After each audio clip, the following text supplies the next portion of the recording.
Chicos, a ver, Dani Alves ha sido condenado por un delito de agresión sexual. Al final creo que le han caído 4 años y medio. Y de alguna manera estaba Irene Montero celebrándolo en su cuenta de Twitter. Estaba ahí, oh, pues claro, es que esto es gracias a la lucha del movimiento feminista, rollo de, no, a ver, gracias a vuestra ley, que están sacando pecho por la ley del solo sí es sí, pero creo que gracias a la ley de Irene Montero y de esta panda, creo que la condena ha sido menor hacia Dani Alves. O sea, creo que por ese delito, con la legislación anterior, le habrían caído, creo que 6 años de prisión aproximadamente, y gracias a la ley del solo sí es sí, se le aplicó esa ley porque era la que más beneficiaba al reo, y con el pago, ¿no? Porque creo que ha habido como una reparación económica por parte de Dani Alves y demás, creo que se ha quedado en 4 años y medio. Antes 6 años hubiese sido lo mínimo. Y sin embargo, dice, la sentencia contra Dani Alves establece con claridad que cometió una agresión sexual. ¿Es el resultado de la lucha feminista? No, no es el resultado de la lucha feminista. Es lo que ha pasado en ese juzgado. Aquí le dice Lady Crocs, mira, tengo en mi poder el Código Penal del año 75 y, oh sorpresa, ya ponía el consentimiento en el centro. Que si no se quiere decir que si no se consentía en el acto sexual, entraba en juego la aplicación del Código Penal. Yo lo llamo adanismo legislativo. Me hace de más gracia que Irene Montero venda la moto de gracias a nuestra ley, cuando ella misma ya dijo que su ley había sido edulcorada y destruida por ese cambio que pactaron entre Partido Socialista y Partido Popular. Óscar Solo, gracias por la suscripción. Entonces la gente se está riendo un poco de ella y dice, no como antes de que llegases al poder, que las violaciones eran legales. Y creo que Libertad y lo que surja le ha puesto que, practicada la prueba del Ministerio Fiscal, elevó a definitiva sus conclusiones provisionales y calificó los hechos como legalmente constitutivos de un delito de agresión sexual con penetración. De los artículos 178 y 179, conforme a la redacción dada por la Ley Orgánica 10 de 2022, que es la ley de Irene Montero del 6 de septiembre, por ser más favorable al reo. Es decir, se le podía haber aplicado o esta ley o la ley anterior, pero como la ley de Montero es más favorable a Dani Alves, se le aplica la ley de Irene Montero. Óscar Solo, gracias por la suscripción. No sé si ya te lo he agradecido, pero es que muchas veces me distraigo cuando estoy comentando este tipo de cosas. Entonces, claro, Irene Montero está aquí fumándose todos los porros del mundo, ahí, oh, tal, echándose flores. Mira, gracias a nuestra ley ha sido condenado por un delito de agresión sexual. Rollo de, señora, su ley, si algo ha hecho, si algo ha impactado sobre Dani Alves, es para rebajarle la sentencia. De hecho, lo que dicen es que probablemente Dani Alves, al ser brasileño, aunque tiene la doble nacionalidad, pero al ser brasileño y haber pasado ya creo que 1 año o 1 año y medio en prisión, o no sé, creo que va a pedir que le expulsen directamente del país, y se habla de que probablemente no pase más tiempo en la cárcel. Es decir, es todo mal. Todo tirando a regular mal. Dice, relacionado con el tema del vídeo de Montero... A ver. Parece con muchísima claridad que estamos ante un caso de agresión sexual porque la víctima no consintió. Es decir, lo que define la agresión sexual, la diferencia entre la libertad sexual y la violencia sexual, no es que el agresor ejerciese violencia. Pero es que lo que te están diciendo muchos juristas, entre ellos la jueza Lady Crocs, es que eso ya era la base a partir de la cual antes se juzgaban también las agresiones sexuales. Lo único que habéis hecho es que todo sea agresión sexual y cambiar la nomenclatura o eliminar la nomenclatura de violación y de abuso, que era la que básicamente se utilizaba antes. Antes se distinguía abuso de agresión sexual cuando había intimidación o violencia. ¿Vale? Ahora, en el momento que deja de haber intimidación y violencia, vosotros eso lo habéis desaparecido porque os parecía que no es abuso, es violación, y eso era terrible, ¿no? Que se utilizase la nomenclatura era un agravio brutal, y por el camino lo que habéis hecho es rebajar las penas para los agresores sexuales, hasta el punto de que muchos agresores sexuales han salido de las cárceles y más de 1000 han visto reducidas sus condenas. Entre ellos, Dani Alves, que se ha favorecido, que ha aprovechado tu ley para obtener una condena más baja. Y los juristas lo que te han dicho es que el consentimiento siempre estuvo en el centro. Así que hashtag gracias Irene. La verdad es muy importante esto que acabas de hacer. La verdad es un paso enorme para el feminismo y un paso pequeño para la humanidad. Dartarot, gracias por la suscripción. Gracias Irene. Violencia o intimidación contra la víctima y que ella pueda probarlo a través de heridas o marcas en su cuerpo. También, Mr. Misix09, gracias por la suscripción. A Dani Alves le han puesto la pena más baja, probablemente porque no había violencia e intimidación, o porque no han apreciado que hubiese violencia o intimidación. Veganovato, gracias por las suscripciones. Te doy tremendos puños, tío. Gracias por regalar 5 suscripciones al canal, tío. Eres la puta nutria. Tú no eres la cabra, tú eres la nutria. Te doy tremendo besito y te dejo por aquí. Entonces, claro, si le han puesto la pena más baja a Dani Alves es porque habrán apreciado que no concurrían violencia, intimidación y demás, porque si no le habrían puesto una pena más alta. Claro, es irrelevante. Si concurren violencia o intimidación, la mujer va a tener que seguir probando esa violencia y esa intimidación y en caso de que lo pruebe, la condena será más alta, ¿vale? Es que no habéis cambiado nada.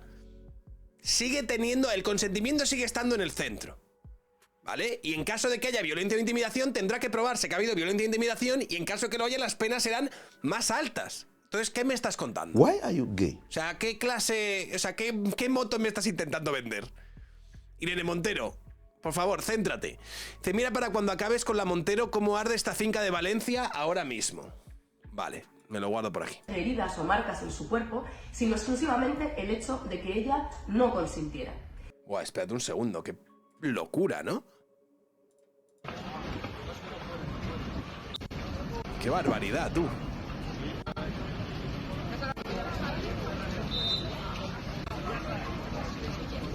Está ardiendo durísimamente. Bueno, a ver, sigue, Irene. Este es el resultado de la lucha feminista por garantizar nuestro derecho a la libertad sexual, porque solo sí sea así, y por luchar contra la impunidad de las violencias sexuales. Mirad la sentencia. Bueno, chicos, ya sabéis que hasta que llegó Irene Montero al gobierno no se condenaban las agresiones sexuales, ¿vale? Había impunidad para los agresores y violar era legal. Pero desde que ella fue ministra, ahora ya estas cosas se persiguen, la verdad. Esto es algo que siempre le tenemos que agradecer eternamente. Eso y que haya sacado a más de 100 agresores sexuales de la cárcel, tío. Dice literalmente que ni que la denunciante haya bailado de manera insinuante ni que haya acercado sus nalgas al acusado puede hacernos suponer que prestaba su consentimiento a todo lo que posteriormente pudiera ocurrir. Es decir, que con el modelo actual, el consentimiento es lo que define la diferencia. Ya, está clarísimo, tío, lo habéis arrasado, ¿eh? ¿Cómo se llamaba? Ah, creo que era Ana Terradillos, tenía algo. Es que creo que el abogado de la manada ha estado hoy en un programa y estaban todos muy enfadados. Agustín, ¿qué tal? Buenos días. Hola, buenos días. Bueno, decía yo poco, no sé si es poco o mucho, pero a lo mejor el atenuante del alcohol, el atenuante de ir ebrio, a lo mejor esto ha hecho que se recorte la pena. Bueno, pues... Ancelotti, bro. Ha ido Ancelotti a explicar la condena. Yo creo que, en primer lugar, Dani Alves tendría que agradecer, sin ningún género de dudas, a la señora Irene Montero la publicación de la ley del llamado sí o sí. Porque con esa ley, este mismo delito anteriormente... La fiscalía pedía 9 y la acusación 12 años. El juez justifica la decisión porque considera como atenuante la reparación del daño en fase previa. Alves ya, pero no la habría condenado a 9 años. O sea, esto creo que habría pasado de 6 años a 4 por la reparación económica. Dice, Alves depositó 150.000 en concepto de reparación civil, fuera cual fuera la sentencia. Gracias por los bits, Bruno P. A ver, esto me imagino que se lo habrían recomendado a sus abogados. La pena era de 6 años a 12 años y con la modificación baja de 4 a 12 años. Por lo tanto, está dentro de la horquilla legal. O sea, que si es lo mínimo. Sido juzgado, claro, es lo mínimo, porque no sé, el tribunal entiendo que no ha considerado ningún elemento que pueda agravar la pena, es decir, la horquilla legal es esa, la agresión sexual con penetración en este país, desde la ley del sí o sí, está desde 4 años a 12 años, por lo tanto es una sentencia absolutamente ajustada a derecho y probablemente sin ningún atenuante. Es más, me dicen ahora mismo, Perdón, Agustín. Me dicen que se ha aplicado el atenuante de reparación del daño, no el de embriaguez, el de reparación del daño, y que eso sería el motivo por el cual... Bueno, están muy enfadados porque hayan hablado de esto. A ver esto que me habéis pasado. Por parte de la denunciante, porque ni conocía al señor Alves, ni consta que tuviera ningún tipo de animadversión hacia el acusado, ni constan rencillas, envidias, celos u otro motivo que llevara a denunciar estos hechos. Por lo tanto, entiende que la víctima no se conoce, que se encuentra con ese problema con Alves y después sí que considera aprobado, por eso te digo que la condena de 4 y 6 meses, cuando vas al relato de hechos, son durísimos. Habla de que el hecho de que no haya lesiones vaginales en la víctima no quiere decir, como dijo algún perito de parte de la defensa, que no por violencia y no quedar señales, pero sí que habla de esa rozadura tan importante, que es muy importante también la versión de la víctima en la rodilla. Con la erosión que dice que ahí sí que se demuestra que hubo violencia, que la cogió por el pelo, que le pegó y que la violó en violencia y no quedar señales. Ok, tampoco, chicos, ha habido una condena, no me voy a poner ahora ahí de, mira, pues es que parece ser que sí, parece ser que no. Si tienen que recurrir lo que recurran, yo entiendo que teniendo en cuenta... No sé, es que aquí lo explica el señor este, que es que prácticamente Alves puede salir mañana de la cárcel e irse a su país. Entonces, teniendo en cuenta que... Yo creo que no sé hasta qué punto van a recurrir, pero que confirmen o que dejen de confirmar, que hagan lo que tengan que hacer una vez haya una sentencia en firme, que sea la que tenga que ser, pero yo no me voy a poner a defender aquí a Dani Alves porque... Team hombres, ¿sabes? Cuando realmente... Como ha concurrido todas las cosas, no parece que este señor sea un alma caritativa que simplemente pasa por allí y que es la víctima de un contubernio de señoras celosas. La condena queda fijada en 4 años. Perdón por la interrupción. Entonces, reparación del daño tiene que tener algún tipo de compensación económica, ¿no? Sí ha habido algún acuerdo. ¿O algún acuerdo?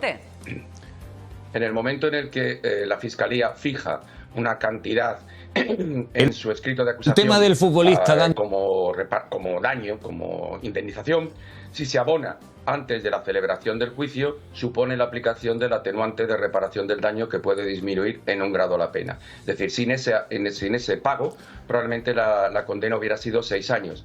Pero tengan en cuenta una cosa muy importante. Esta sentencia, tal y como está dictada, de 4 años y medio, supone la excarcelación prácticamente inmediata de Dani Alves, o por dicho de otra manera, la expulsión del país, ya que es extranjero y la pena no supera los 5 años, con lo cual va a llevar a que Dani Alves sea expulsado a su país y no cumpla la pena en este país. Anda, o sea, que él como ha cumplido 1 año y medio, al ser extranjero, todavía le quedaría por... O sea, básicamente... Esto, veremos lo que sucede, ¿eh? Esto es lo que opina este abogado. Aquí José María de Pablo ha escrito un hilo al respecto, leída la sentencia, algunos apuntes. Primer apunte, la valoración de la prueba. Me inquieta mucho que la sentencia señale que en la parte de los hechos que grabaron las cámaras de seguridad, la denunciante mintió al tribunal. Contrastando la versión de la denunciante con los registrados en las cámaras de seguridad, podemos concluir que no coinciden estas versiones. De ahí que no parezca razonable la versión de la denunciante, ni es coherente con lo que hemos observado en los vídeos, ni es lógico. ¿Vale? Atendiendo a la cantidad de personas existentes en la discoteca, incluidos personal de seguridad o la posibilidad de tal, concluimos que la denunciante acudió voluntariamente a la zona del baño de la suite, con el propósito de estar con el acusado en un espacio íntimo, y que desde el lugar donde se encontraba podía saber que se dirigía a un espacio cerrado, posiblemente un baño, tal y como se desprende de la prueba documental. Llegados a este punto, debemos plantearnos qué consecuencias tiene haber observado que la declaración hasta este momento de la víctima no se compadece con lo observado en las cámaras de seguridad del establecimiento. A continuación, recurre a una pequeña corruptela muy común en este tipo de sentencias. Reconozco que, en la parte que puedo contrastar con hechos objetivos, la denunciante miente, pero doy credibilidad al resto de su declaración, la que no se puede contrastar. Sin embargo, en el ámbito de la credibilidad de la denunciante, esta sí se ve afectada, lo que nos lleva a preguntarnos si no entender ajustada a la realidad parte de su declaración permite considerar que nada de lo declarado por la denunciante se corresponde con la realidad de lo ocurrido. Es decir, se divide la declaración en dos. Por un lado, la parte objetivamente comprobable, en la que la denunciante miente, por otro, la parte en la que no se puede comprobar, y se aísla una parte de la otra para salvar la segunda parte y condenar. Creo que la presunción de inocencia es demasiado importante como para utilizar una declaración como prueba de cargo cuando se ha demostrado que, en la parte del testimonio que se puede comprobar objetivamente, él, la denunciante, mintió. Se trata de una tendencia peligrosa que vengo observando en nuestra jurisprudencia, que cada vez es más frecuente y que está enviando a muchos inocentes, no sé si Alves lo es o no, a prisión. Antes, si la declaración de la denunciante no cumplía uno de 3 requisitos, credibilidad objetiva, subjetiva y persistencia, se descartaba. Ahora se recurre a justificar el incumplimiento de esos requisitos para después condenar. Conozco inocentes condenados así. La sentencia indica que cuenta con corroboraciones periféricas de la parte de la declaración que sí cree heridas en las rodillas y un diagnóstico del trastorno de estrés postraumático. Suficiente para acreditar una violación más allá de toda duda razonable. Tal y como hemos expuesto, la declaración de la víctima presenta los déficits apuntados, que pese a no afectar al núcleo básico de la conducta atribuida al acusado, sí supone una menor credibilidad en parte de su relato, pero además de no afectar a lo ocurrido en el interior del baño, existen suficientes corroboraciones periféricas, persistencia en la incriminación e innecesariedad de acusar por los hechos con los perjuicios apuntados que compensan las carencias en uno de los parámetros de valoración. Segundo apunte, la atenuante decisiva. Alves tiene una buena abogada que tomó una buena decisión. La decisión de ingresar 150.000 euros ha sido decisiva y le ha valido un atenuante por reparación del daño que supone una importante rebaja de la pena. Veganovato, gracias por la suscripción, te doy tremendo puño. Dani Alves debería estar muy agradecido a la exministra Irene Montero. Veamos por qué. Antes de la ley del solo sí es sí, la agresión sexual con violencia y con penetración tenía una pena de 6 a 12 años. La ley del solo sí es sí rebajó la pena de la agresión sexual con penetración, que pasó a ser de 4 a 12 años. Veremos que la rebaja del mínimo a 4 años, en casos como este, va a resultar decisivo. La existencia de un atenuante, reparación del daño, como hemos visto, supone imponer la pena en su mitad inferior. Atendiendo las circunstancias, el tribunal impone 4 años y medio. Con este criterio, de no haber entrado en vigor la ley del solo sí es sí, la pena habría sido de 6 años y medio año por encima de la mínima. La propia sentencia explica que rebaja la pena a 4 años y medio precisamente porque así lo impone la ley del solo sí es sí. Para que esté aquí Irene Montero tirándose flores encima. Es una crack, tío. Es una crack. Cuarto apunte, la libertad. Creo que Alves lleva 1 año y medio en prisión. Con una pena tan baja, solo le quedan 3. Con toda seguridad, la defensa recurrirá. La parte de la valoración de la prueba, como he explicado, es digna de recurso. Y según presente el recurso, la defensa, salvo que se me escape algo, pedirá una vista para reconsiderar las medidas cautelares. Teniendo en cuenta que apelación más casación suponen más de 2 años de espera para la firmeza, casi el total de lo que resta de condena, es casi seguro que el tribunal acordará su libertad provisional mientras se tramitan los recursos, quizá con retirada del pasaporte. Hasta aquí mi valoración basada exclusivamente en la lectura de la sentencia. Ni estuve en el juicio, ni presencié la prueba. Quienes sí estuvieron, magistrados, fiscal y abogados, tienen más autoridad que yo para opinar sobre esto. Gracias por leer. Y aquí dice Willy Tolerdo, creo que con razón, 1000 veces mejor que la basura que sale en televisión comentando el caso. Muchas gracias. Vale, pues es lo que hay. Así nos lo han contado. José María de Pablo es literalmente nuestro putísimo padre. Encima... no quiero decir nada más. Pero es calvo. Ahí está. A ver, en este caso dice lo de siempre Paga tiene relaciones, luego se arrepiente. Medio Patrulla, gracias por la suscripción. Fuerte abrazo, Sergio. A ver, en este caso no es del todo así, porque la tía no es que se arrepintiese al tiempo o al rato, se arrepintió nada más salir del cuarto de baño. Entonces... ya una vez salido del cuarto de baño, Dani Alves se fue de allí echando hostias y la tía rápidamente estaba descompuesta y se activó el protocolo de agresiones sexuales desde la discoteca. Que fíjate, Las discotecas tienen un protocolo de ese tipo. Entonces yo os pediría que más allá de lo que sea y tal, seáis un poco prudentes a la hora de ser tajantes o tirarle mierda a alguien, porque probablemente este caso sea más complejo de lo que en general la gente tiende a querer concluir. Pero ahí estamos, chicos. Ahí estamos.